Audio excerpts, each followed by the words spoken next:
자, 그럼 앞에 강좌 이어서 21번부터 풀어보도록 하겠습니다.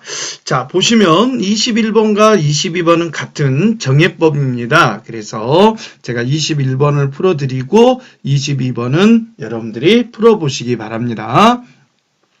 자, 일단 정예법이다 이거죠. 감가상각비를 계산하는 방법이 정예법이다. 그럼 정예법은 내용연수분의 취득원가 마이너스 잔존가치 이렇게 이제 해야 됩니다. 일단 이 공식을 여러분들이 기본적으로 알고 계셔야 될 것 같고요. 여기서 장부가액이라는 말이 나옵니다. 그럼 장부가액은 뭐냐? 취득원가에서 감가상각 누계액, 제가 약자를 좀 썼는데요. 취득원가에서 감가상각 누계액을 빼고 남는 금액이 진짜로 이제 장부 금액이 되겠습니다. 그래서 현재 가치가 되겠죠. 자, 그러면 취득원가는 주어져 있으니까 2천만 원이다 라고 알 수가 있는데요. 자, 감가상각 누계액을 알아야 되겠어요. 그래서 여기 보면 2001년에 취득을 했고 지금은 2003년에 12월 31일을 결산한다라고 했어요. 그러면 3년간 사용했다라고 이해하시면 되는 거예요. 2001년에 취득했고 2003년 12월 31일에 결산을 했다 그러면 3년이고 그리고 이제 이거는 3회를 우리가 감가상각했다 이렇게 이해하시면 되겠어요. 그러면 정예법이라는 것은 매년 동일한 금액을 말합니다. 매년 동일한 금액을 말하는데요. 한번 계산해 볼까요? 자, 내용연수는 5년이라고 그랬고요. 찾아봅니다. 취득원가는 2천만 원이라고 그랬고요. 그 다음에 잔존가치는 200만 원이라고 했습니다. 그래서 1년에 360만 원이 계산이 되죠. 그럼 여기서 전기말 그랬으면 이거는 1년 또는 2년, 그러니까 2년의 금액이 720이다. 그러면 좀 전에 1년에 나오는 금액이 360이니까 2년 동안이 되겠죠. 왜 그러냐면 지금은 3년째 하고 있으니까 2년까지는 360을 두 번 더하면 720만 원이 되겠죠. 자, 그러면 720만 원에 다시 360만 원 세 번째 계산한 금액을 합치면 얼마 될까요? 1080만 원이 되겠죠. 이렇게 계산한 게 감가상각 누계액이 되겠고요. 이걸 빼고 나머지 920만 원이 우리는 뭐가 된다? 장부 금액이 된다라고 하면 되겠습니다. 그래서 정답은 3번으로 하시면 되겠습니다. 자, 이런 식으로 여러분들이 이제 정예법을 한번 22번 한번 풀어봐 주시면 좋겠고요. 자, 23번 연수합계법이라고 합니다. 자, 연수합계법은 일단 5년이라는 연수가 나오는데요. 이거를 나열을 합니다. 나열을. 그래서 1년, 2년, 3년, 4년, 5년 이거를 나열을 해보죠. 그래서 이걸 모두 더하면 15년이 합계가 나오지 않습니까? 자, 그래서 감가상각비를 연수합계법으로 계산한다 그러면 공식은 취득원가 마이너스 잔존가치 곱하기 내용연수 합계분의 이렇게 합니다. 그리고 역연수입니다.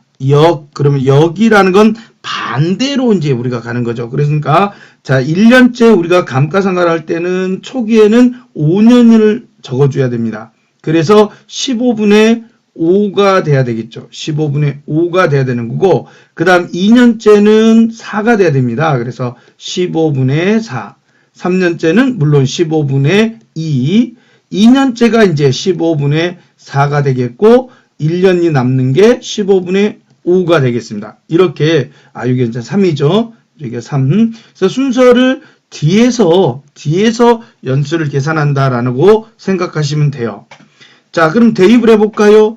취득원가가 245만 원이고요. 잔존가치가 20만 원입니다.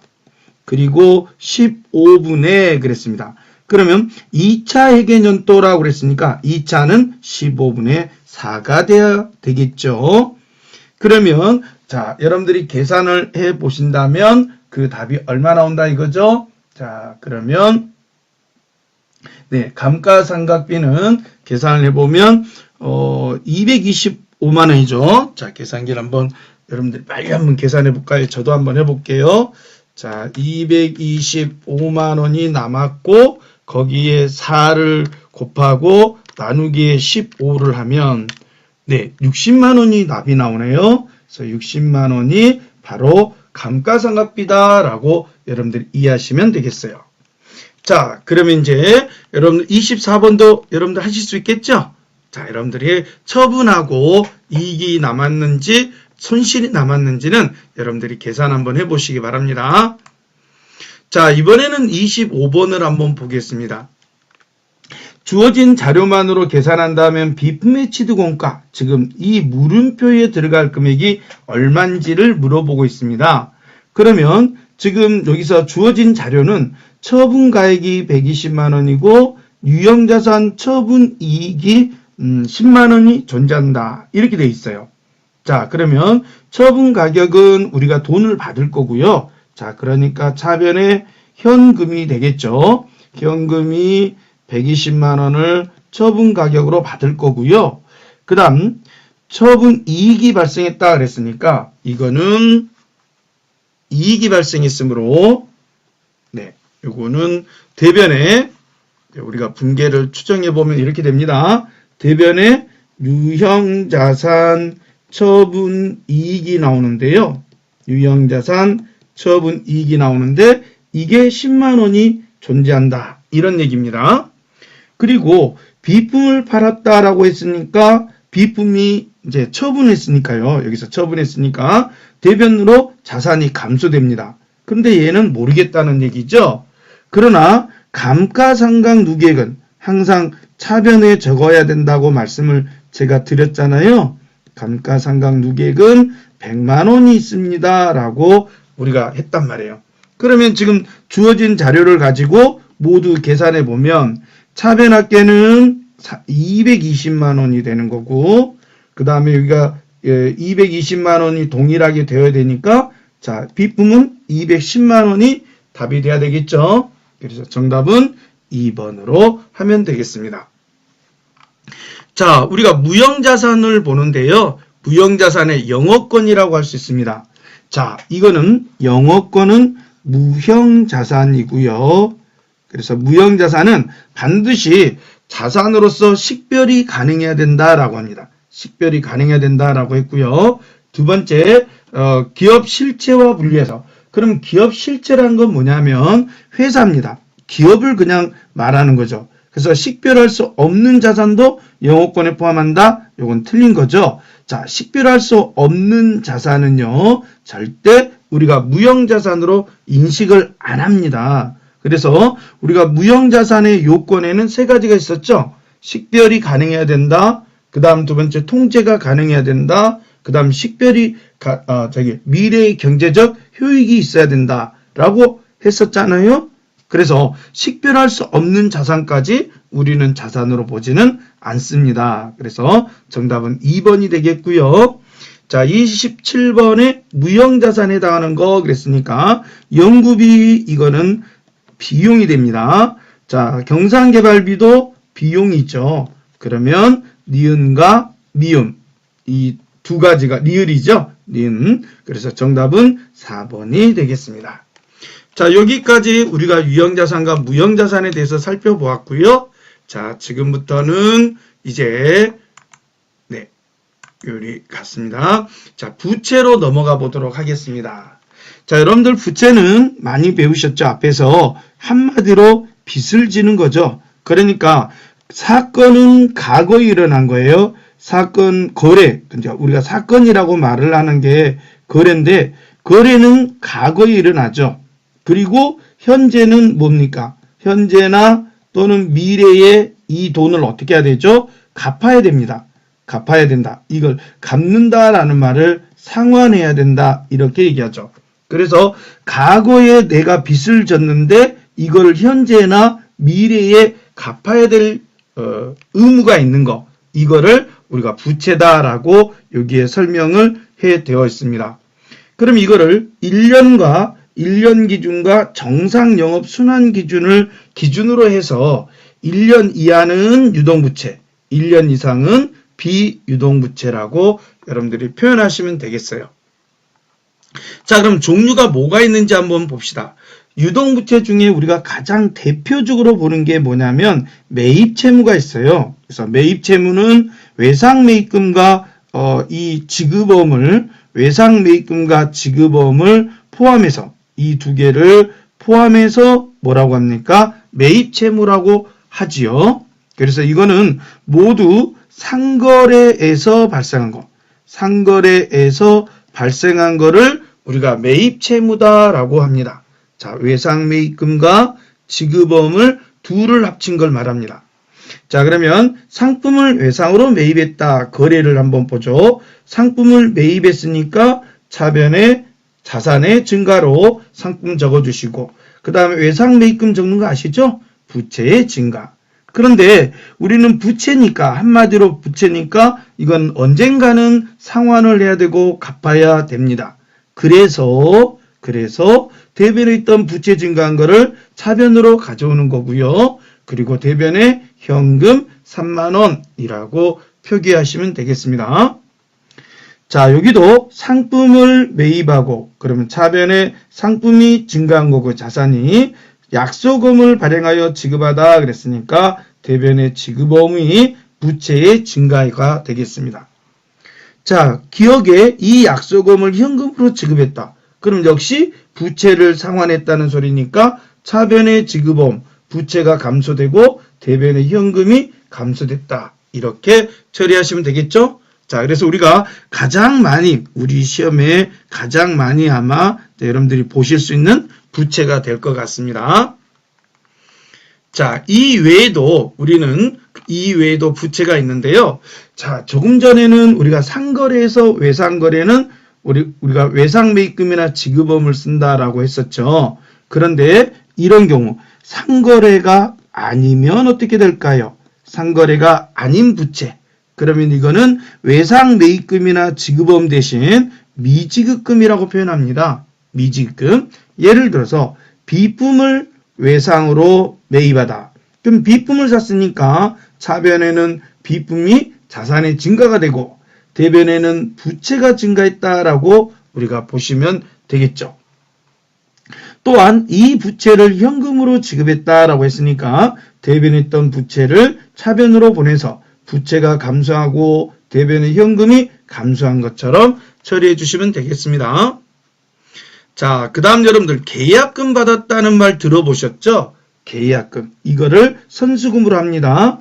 그러면 처음에 계약금을 현금으로 받았다. 자, 그럼 일단 남의 돈을 물건은 나가기 전이죠. 매출하기 전에 남의 돈을 먼저 받았으니까 이거를 차변의 현금이라고 해서 자산의 증가를 해주고요. 이런 거를 우리는 선수금이라고 해서 부채를 증가시켜주는 것으로 해줍니다.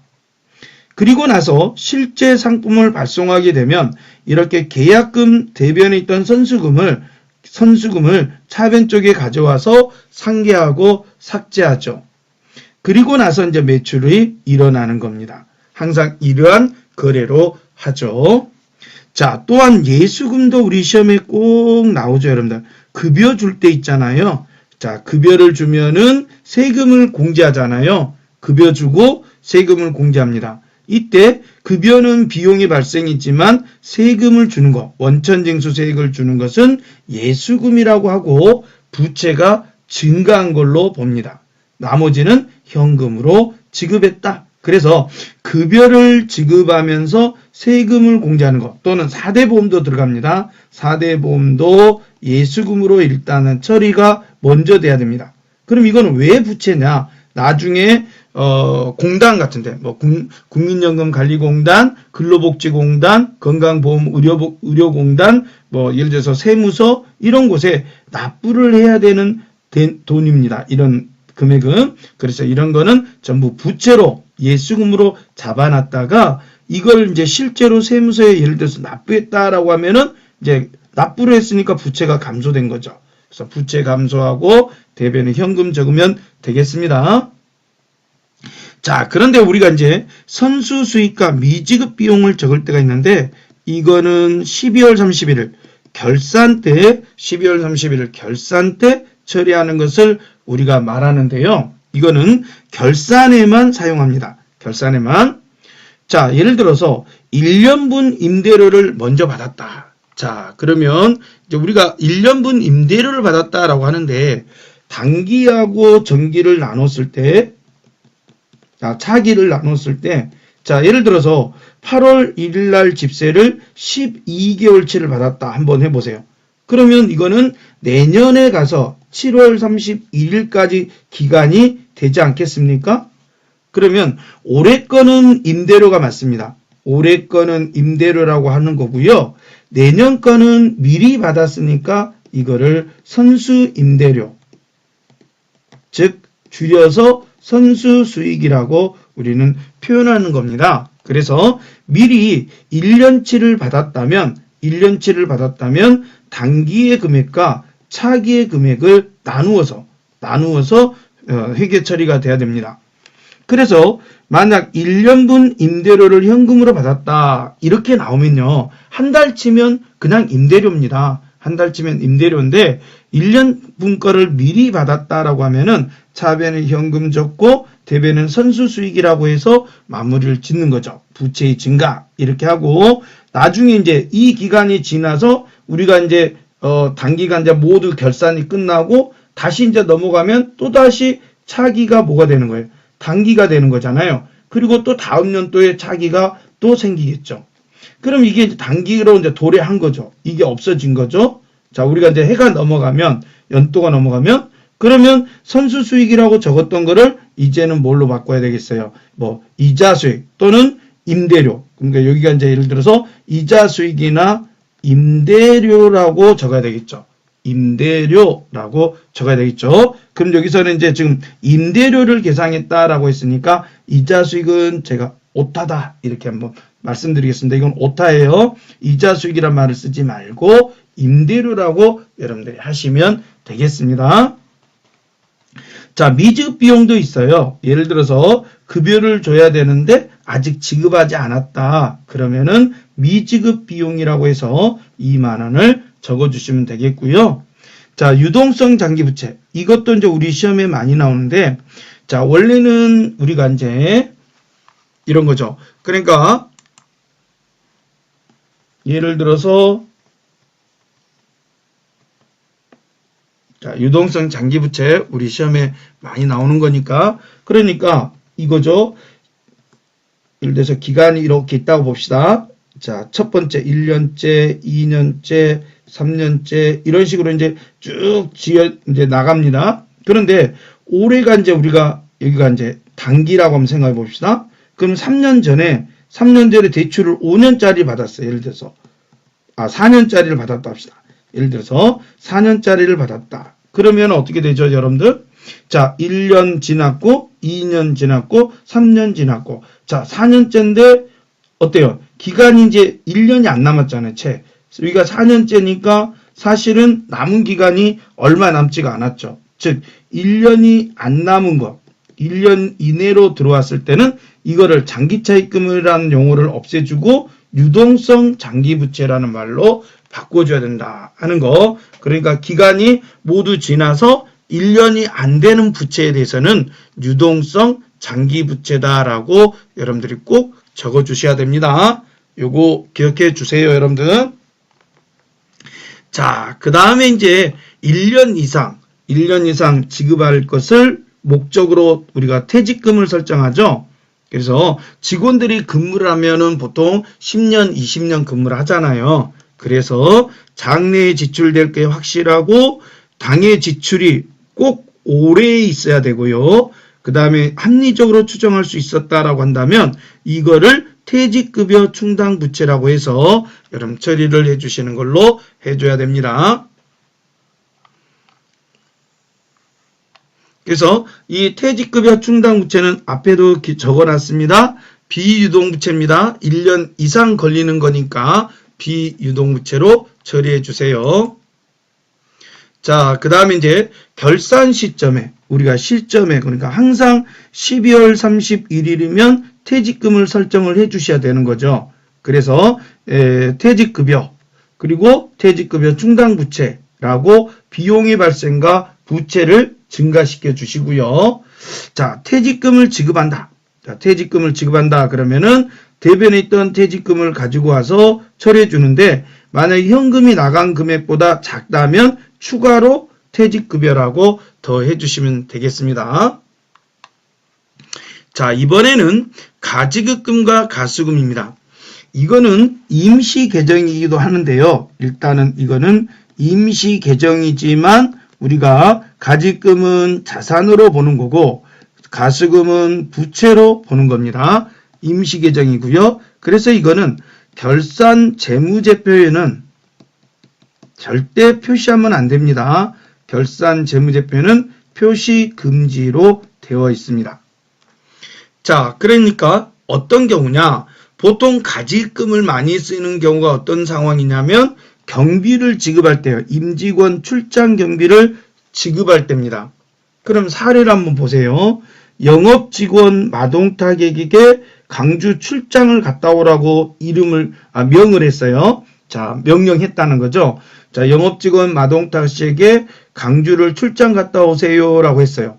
그러면 출장 가는 날은 얼마가 지출될지는 알아요, 몰라요?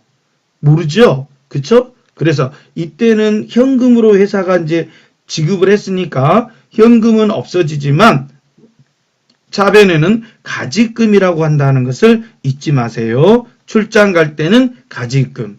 근데 출장을 다녀왔답니다. 출장을 다녀왔대요. 그러면 차변에 있던 임시계정이니까 얘는 대변으로 보내서 가지금을 없애야 되겠죠? 자, 만약 여비교통비가 12만 원을 지출했다 그러면 비용으로 출장비를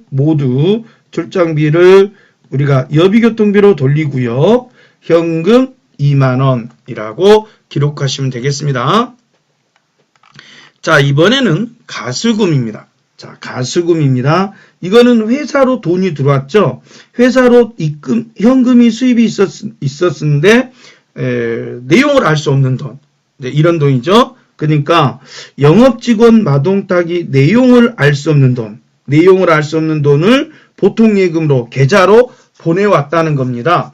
그럼 회사에는 보통예금이 입금되는 거고요. 그쵸?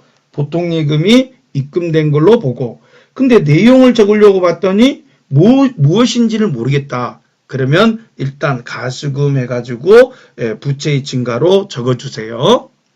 자, 나중에 그래서 이거는 원인을 알아야 되겠지만 외상매출금 회수한 것으로 판명되었다라고 하면 대변했던 가수금은 차변으로 보내서 부채를 감소시켜주고 자, 그 결과로 외상매출금이 회수됐다라고 해서 자산의 감소로 대변에 적어주시면 되겠습니다.